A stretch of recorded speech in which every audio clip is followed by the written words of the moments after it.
Shifting gears to Webster Griffin Tarpley. He is the author of George Bush, the unauthorized biography.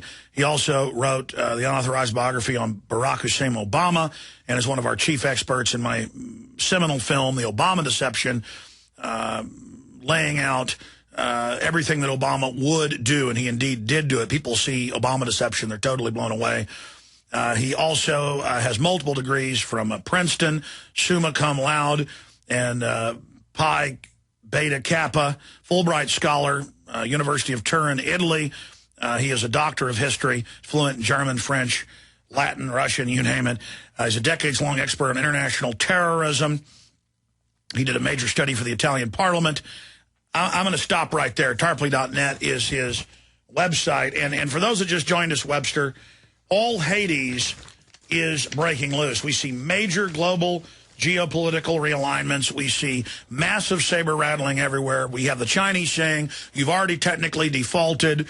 You've got Vietnam starting to move towards the U.S. You've got Pakistan running to China and Russia. You've got the Russians openly threatening. I mean, things are really coming to a head. What is behind all of this? What's behind the Pakistanis arresting the CIA spies inside Pakistan? What's going on? I mean, am I right in saying that we've moved a few more minutes towards midnight on the World War III clock?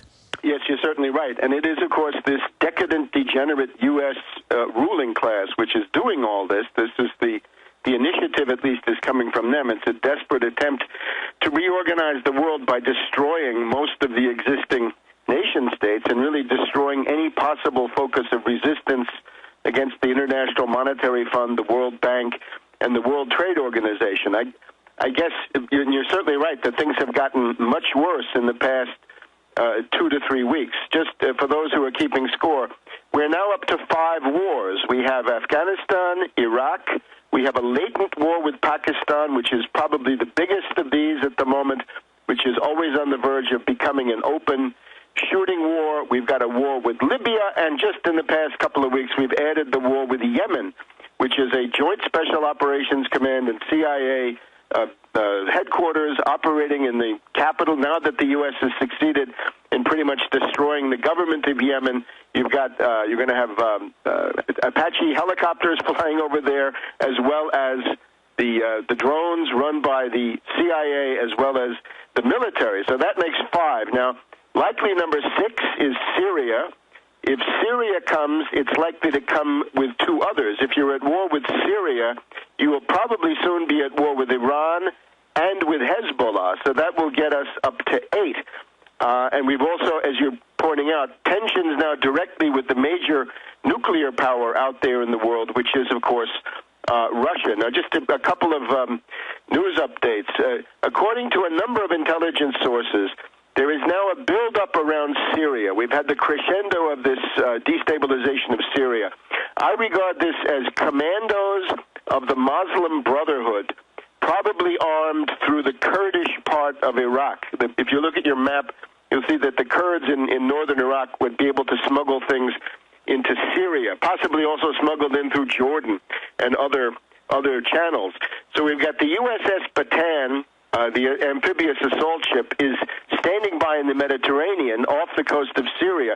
Remember also, you've got the British base on Cyprus, which can be used, so you don't need to have an aircraft carrier there.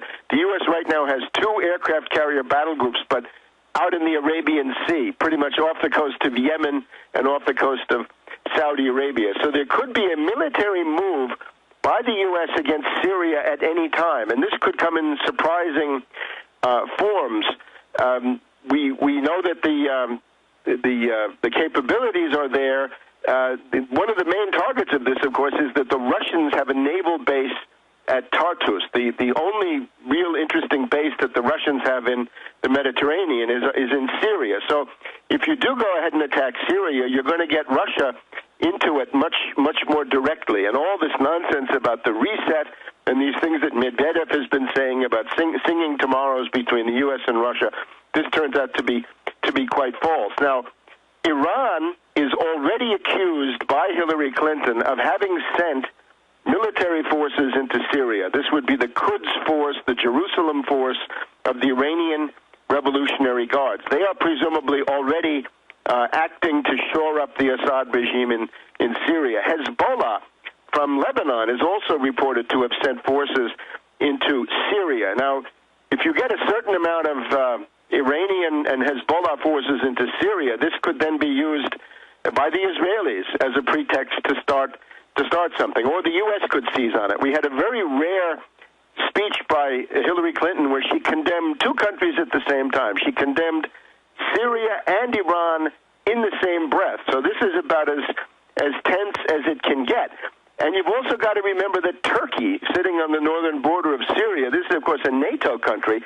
Up to now, the policies of Turkey have been relatively reasonable, actually promising and positive in some cases. But what happens to Turkey when they're threatened by a tide of refugees is certainly another question. So you have this entire complex. Now, to the degree that the U.S. has been fomenting this insurrection through the Muslim Brotherhood in Syria, I think you can also say one of the ways the Iranians have been striking back is to heat up the situation in Iraq. And if you look, we're getting more and more reports of attacks by Shiite militias, by the Mahdi army, on U.S. forces in Iraq. And the casualty lists have gone now sky high in the month of June. I think that's a kind of retaliation by the Iranians to what they can obviously see the U.S. is doing in Syria. All made much more complicated by the presence of yet another controversial warship, the USS Monterey. This is an Aegis cruiser with anti-ballistic missile capabilities that's sitting in the Black Sea, and the Russians, as you mentioned, have been vociferously protesting that. Now, it's not clear whether that warship there violates any treaty. The treaty would be the Treaty of Montreux, which governs who can get through the Bosporus and the Dardanelles, the so-called straits between the Mediterranean and the Black Sea. But this warship there would be in a position to try to do some anti-ballistic missile work, say, if Iran were retaliating against European NATO countries taking part in an attack on Iran. That's so one the point way is, of looking at it. Webster, to interrupt you for a moment, is that the pieces are all actually being put in place for the first time in memory. Not even Bush did this, to really have a large regional war spreading from North Africa into the Middle East, into Central and Southern Asia. That would, if this continues, this could really be called a third world war that is being kicked off in the name of anti-terrorism. And then you've got as the players, Muslim brigades, known Saudi Arabian-backed al-Qaeda as the good guys, working in countries that have already fallen, like Egypt, to a certain extent Yemen, also going up into Syria. It's those groups, same groups against Gaddafi. And I hear good old boys on the radio going, well, I guess al-Qaeda's good. You know, we've got to work with them now. And then now we're un-American because we don't support al-Qaeda. I mean, we've entered an Orwellian la-la land.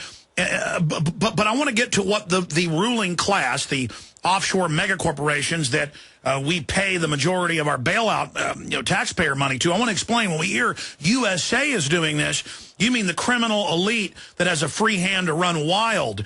So what is their strategic plan? Just go ahead and start a major war from North Africa to Central Asia? Would that not be World War III? Would that not induce China and others to be involved?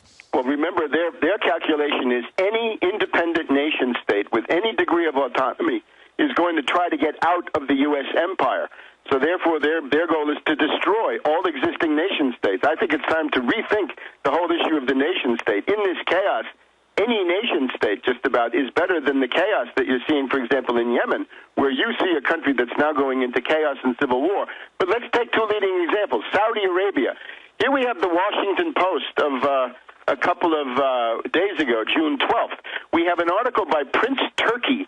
This guy is the former head of intelligence. He's a top guy in the Saudi Arabian royal family. This is yet another ultimatum to the United States. He says, if the United States votes against, vetoes the creation of a Palestinian state in the United Nations, there will be disastrous consequences for U.S.-Saudi relations.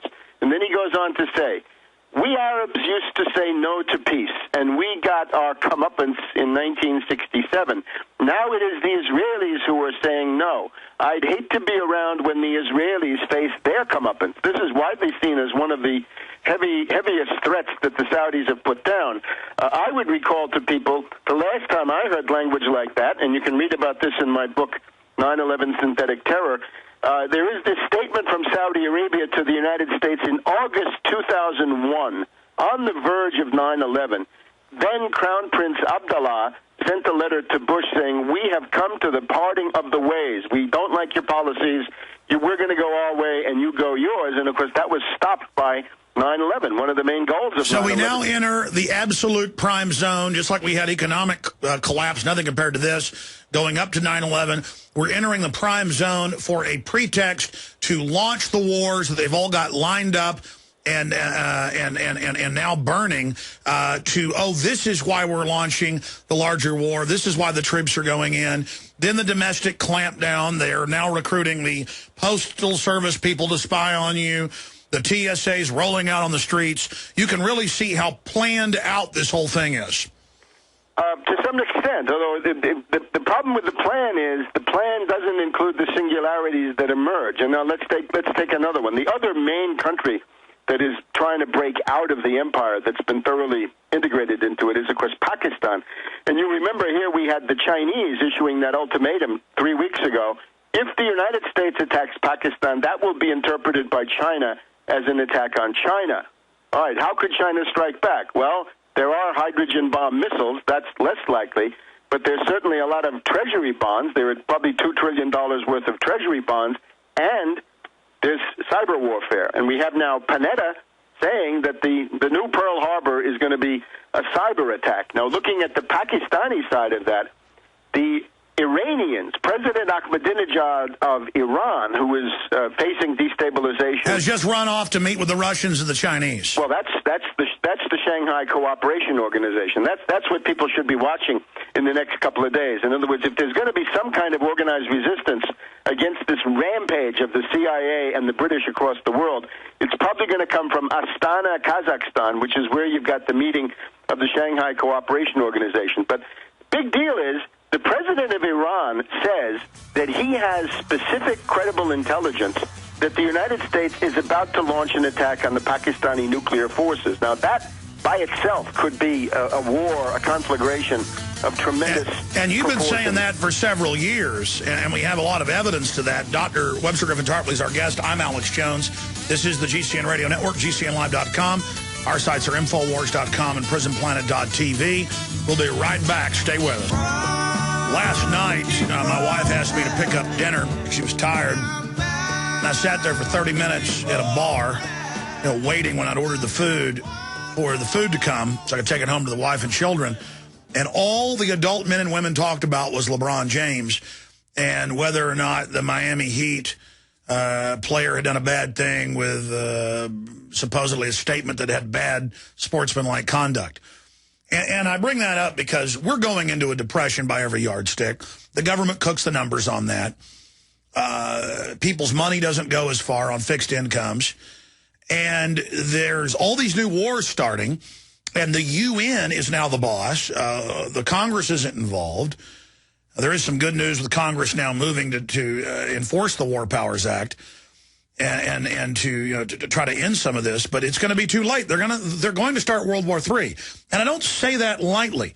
Webster Tarpley, I know in my 10 years or more interviewing you, I've never heard you talk like this. We're not here saying this for theatrics or histrionics.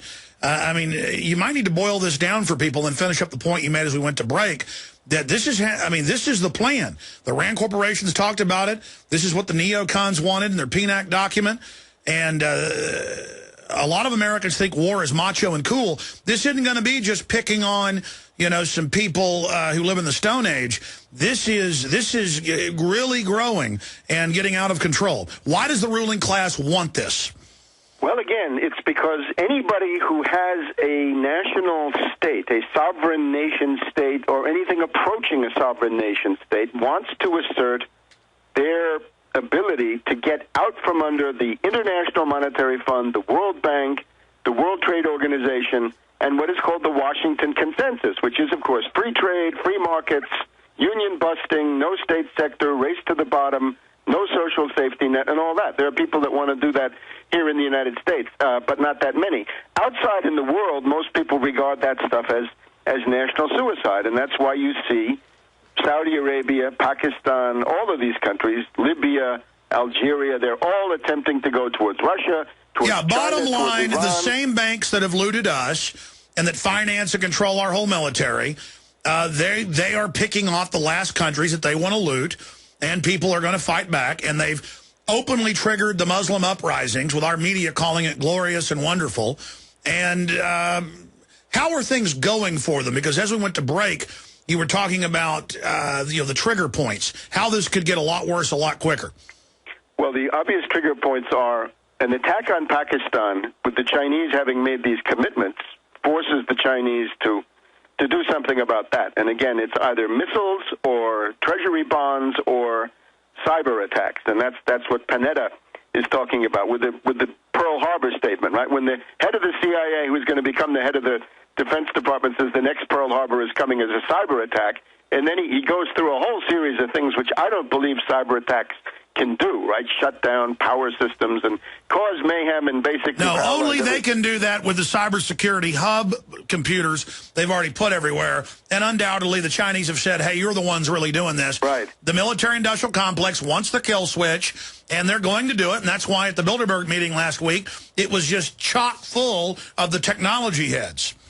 Right. There is, of course, an apocalyptic mood in the ruling class, right? The so-called Götterdämmerung, or Twilight of the Gods, right? Imagine that Bilderberger taking place actually in a bunker in Berlin. Ragnarok. Yeah, something like this. So that's one side of it. On the other hand, they're also driven wild by the fact that their debt structures, right, their derivatives castle, the 1.5 quadrillion, seems now to be coming down, or it's closer to coming down in a panic than it has been in the past couple of years. Remember, we have been in a depression since 07, 08. And stay there. This is too important. Stay there. We got to come back with Tarpley. You are listening to GCN. Visit GCNlive.com today.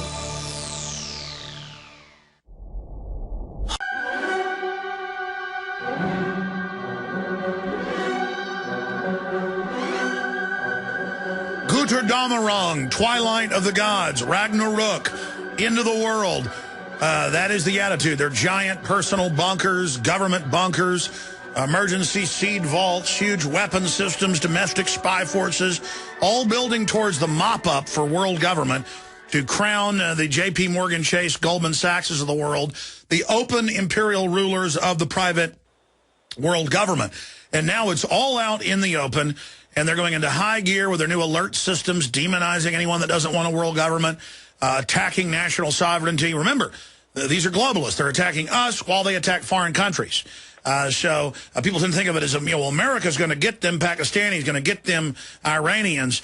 Ladies and gentlemen, this is about global domination, and we ain't in it. It's a big club, and we ain't in it. Tarpley, continuing with the geopolitical, and we'll come back with the economical information, what's happening on the economy front. But continuing, clearly they're going to go forward with this. They didn't launch all these overthrows. They didn't launch all these drone attacks. They didn't take us to war with no congressional approval because they just want to see people free in the Middle East. What is this meant to trigger, and what is their battle plan? Well, I think the interesting thing is you're already beginning to see signs that they're approaching this point of logistical breakdown, of imperial overstretch. Look at the speech by outgoing Secretary of Defense Gates last week. I think that was serious. That was a hysterical outburst, really. And it raised a lot of eyebrows in the sort of pundit community here in Washington. Gates says, NATO is running out of bombs. We don't have enough bombs. The Europeans are not doing enough. You've got to do more.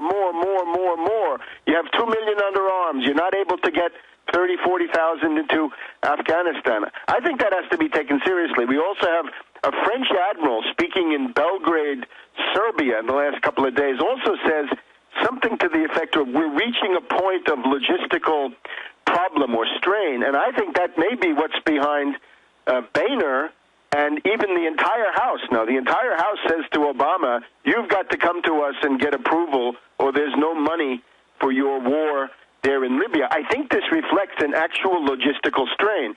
And if we go through that list, if you're in 5 wars, does that get you to logistical breakdown? If we're in 6, and that's going to turn to 7 to 8, at some point along there's going to be a logistical breakdown. I was just looking last night at the list of aircraft carriers, right? When you get into these crises, you want to know where the aircraft carriers are, and a significant number of them are being refitted. 3 or 4 U.S. aircraft carriers can't be used right now, at least allegedly. This is what's posted on certain websites are supposedly knowledgeable. They're in shipyards getting refits. So there are fewer aircraft carrier battle groups out there than you would expect. So where is the point of logistical breakdown? At what point, for example, does the Russian government decide that Medvedev's prattling about the reset is simply unreal and get back to the hard, real realpolitik of Putin, right? The realistic power politics and realistic geopolitics. And once you goad the Chinese into action, we've had the Chinese ultimatum, stop playing with fire, stop going to the edge of bankruptcy, default, chaos, and world panic. Stop doing that. Well, Webster, let me stop you for a minute and we'll come back and talk about it. That's really the issue, is the rhetoric has gone from, even when countries are ready to go to war, from friendliness on the surface to right out in the open, you're going to destroy the world economy. You've already defaulted. You're already bankrupt. What are you doing? Stop it. The Russians are saying, what are you doing? Get your ship out of there. The Chinese are threatening in the South China Sea. Everything is getting more and more real. Everything is getting more and more out front. I mean, I don't even remember talk like this during the Cold War growing up. I mean, and then meanwhile, the average American's running around talking about LeBron James. We had two ultimatums coming from the Soviet Union. One is the Suez Crisis in 1956. Khrushchev told the British and the French in particular, stop attacking Egypt or I have intermediate-range ballistic missiles with nuclear warheads. Then later on in the Berlin crisis, 61, the U.S. was told, along with Britain and France, get out of Berlin in 6 months or else. I don't remember any ultimatum since then, but now, as you say, in the past... Stay there. Come back. Now, if you didn't hear the last segment, Webster and I were talking about the fact that there's never been such ultimatums issued by China and by Russia in the last, really, 50 years that we're seeing now, and that this is a huge issue. But what do the big banking cartels that own the U.S. and Europe and England through fraud, Webster, people say, what's your proof? Well, look at most of the bailout money, folks. And went overseas to private institutions and private banks, private families. What do these globalists hope to get? Because as they get America more in debt, they finance, the war, and then they make the profits on both ends. They get to dominate and destroy countries that we destroy for them. Then they get to loan them the money to rebuild and take control of them. But at the same time, I mean, isn't this just about really a game of brinksmanship with the world, that if they bully China and Russia and others, that somehow they'll continue to buy the T-bills? Because if that's what they want, it isn't working. China is dumping more and more. They're not buying anything near what they were. The Federal Reserve's monetizing over 75% now. That means hyperinflation, boys and girls. There's a total war against liberty domestically. Obviously, bad guys are running the country. I mean, what does the ruling class hope to get from this? Because no one is giving in to them, and they're still just going forward. Well, we have to go back to Plato just to remind ourselves that the purpose of an oligarchy never changes. The purpose of an oligarchy is to maintain oligarchy, and in this case, it's an Anglo-American oligarchy. I call it imperialist rather than globalist, because it's really not global. It is centered in London and New York, and the people you're going to see meeting in Astana at the Shanghai Cooperation Organization are by and large those who have been excluded or are not allowed. But Webster, I want to make something clear here. It's not that I like the Chinese or the Russian government, throughout history, serious problems, corrupt. I'm an American. The point I'm trying to get across is the ruling class that runs our country hates us even more than they hate the Chinese and the Russians. That's the point, is that a lot of Americans are like, well, let's have a war with the Russians. I'll feel patriotic. They need to understand these interests are not our interest. And when I say globalism, I mean the name they've given this corporate, unelected, monopolistic capitalist system that's the opposite of free market. And I would also add, people have got to understand empire is bad for you. Empire doesn't help you. The two big examples are Ataturk telling the Turks, give up on the Ottoman Empire, be Turkey, you'll be much better off. That has worked, I think, for Turkey very well. Other example, de Gaulle telling the French, give up Algeria, don't be an empire, you will be happier, more prosperous, more free, you will have a whole series of advantages that you can't have. That is, and indeed, if you look at people like Sakharov and some others in Russia, telling the Russians the Soviet empire is bad for you, not good for you. Why do we have high unemployment? Why do we have declining standards of living? Why do we have reactionary politics? Why do we have cultural degradation? Why do we have this creeping police state dictatorship that you're pointing out quite correctly? These are all fruits of empire. Get rid of the empire. The United States as a powerful nation state could do much better than the United States as an empire. We don't need 6, 7, 8 wars going on. People would beg us in through soft power like they did 30, 40 years ago. Well, again, I support, I'm a proponent of the idea of the modern state, and you're going to see the alternative.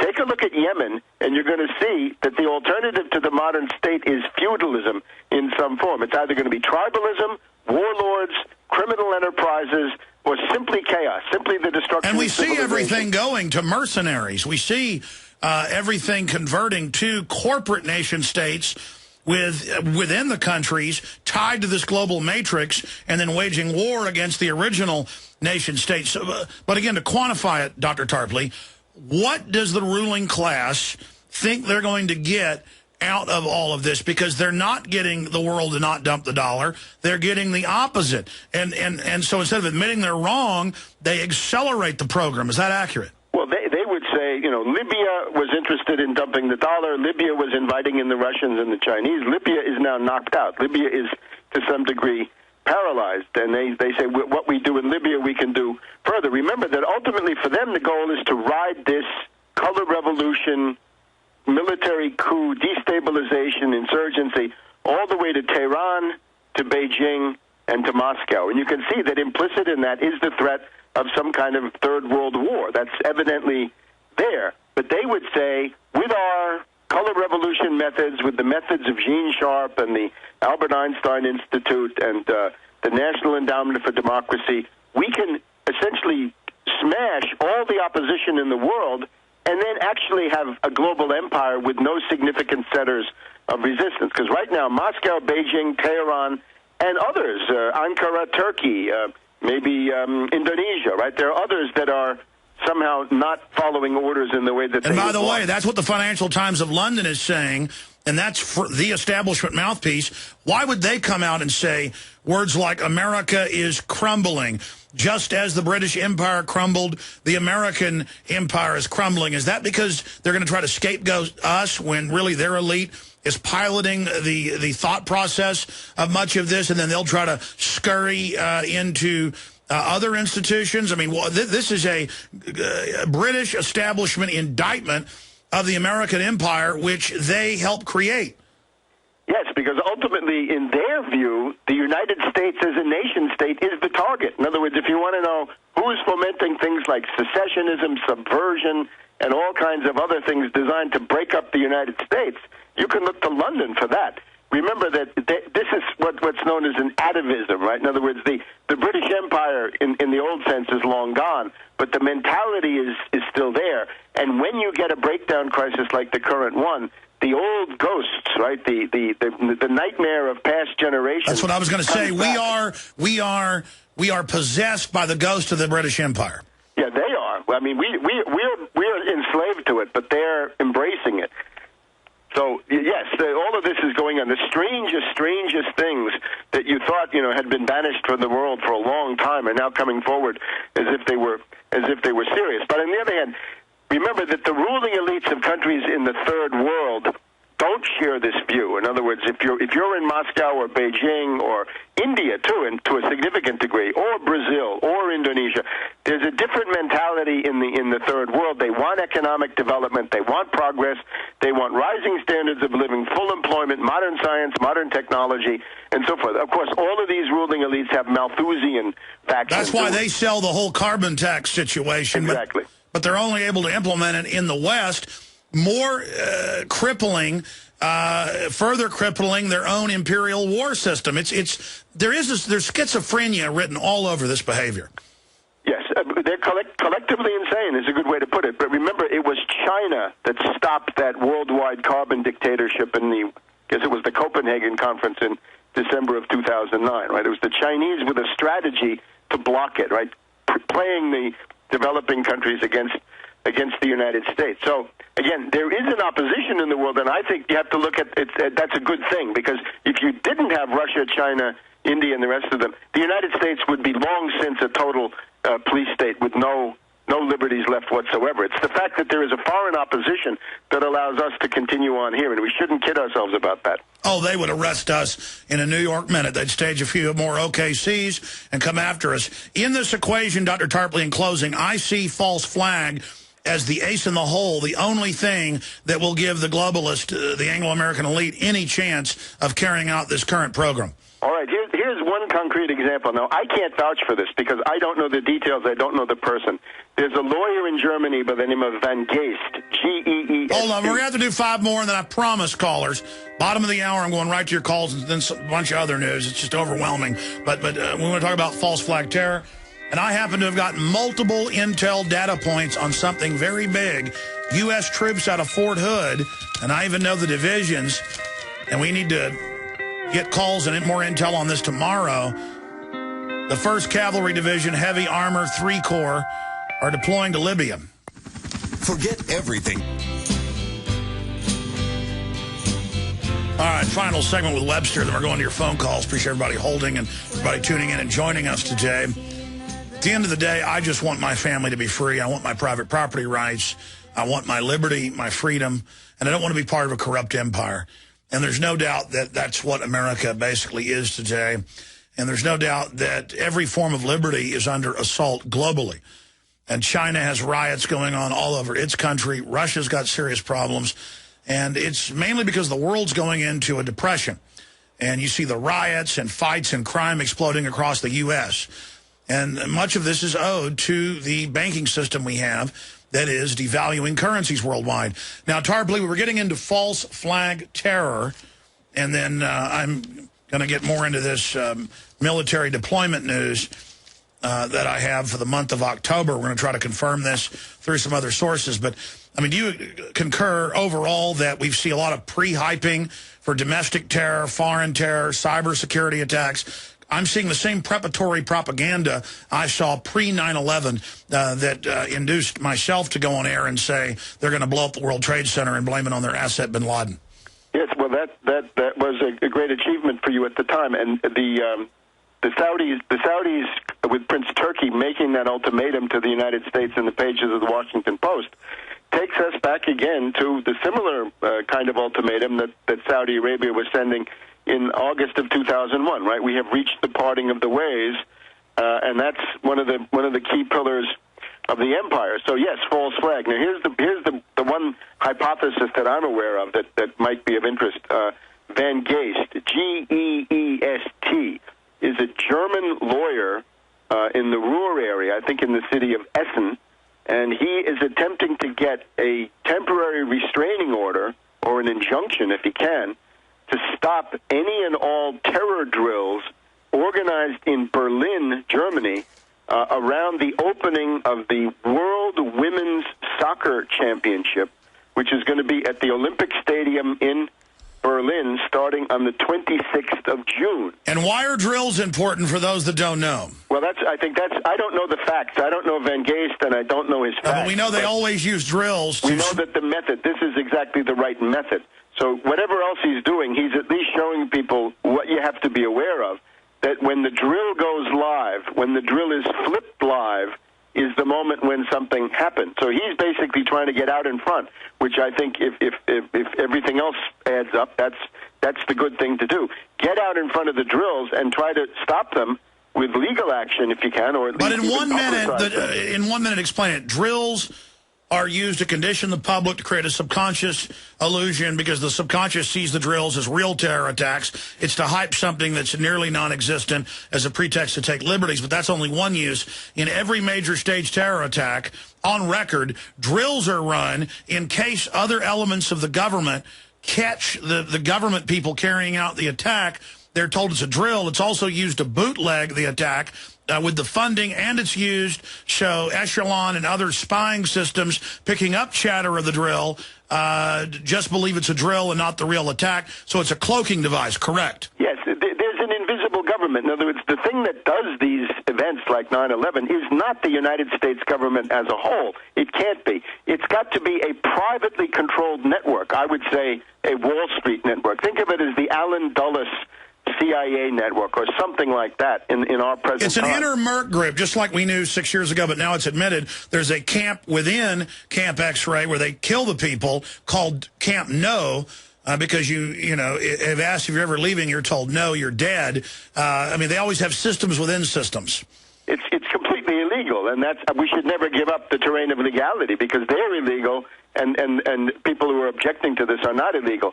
But in this case, the invisible government, the rogue network, this private parallel government, they have got to bootleg their activities through the official existing government institutions because they need the resources. They can't do it without controlling government resources. So the only way to do that is to create an approved legal drill that's sanctioned and announced and otherwise kosher, and then make changes in that, make small changes. If people want to see how this works, you can look at that Tom Cruise film about Valkyrie, where they take an existing drill, Valkyrie, and they rewrite it, and instead of being a plan to maintain Nazi rule, it becomes a plan to end it. And by the way, that's a true story, so that's an example of how it can be reversed. It's a great way to show people how it works. And they even show by the way, Fox News, Fox TV was approached. We confirmed this. We broke this with stars of the show.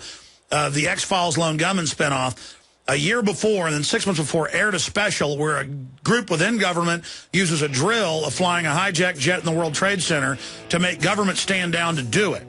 And then, of course, they really did it a few months later, all part of throwing it in our face. Webster Griffin Tarpley, Tarpley.net, always amazing having you on, my friend. Let me say bye to you during the break. Always great to talk to you on and off air. Your calls and a ton of key news. Straight ahead on the other side, Congress is suing Obama over his illegal Libya war.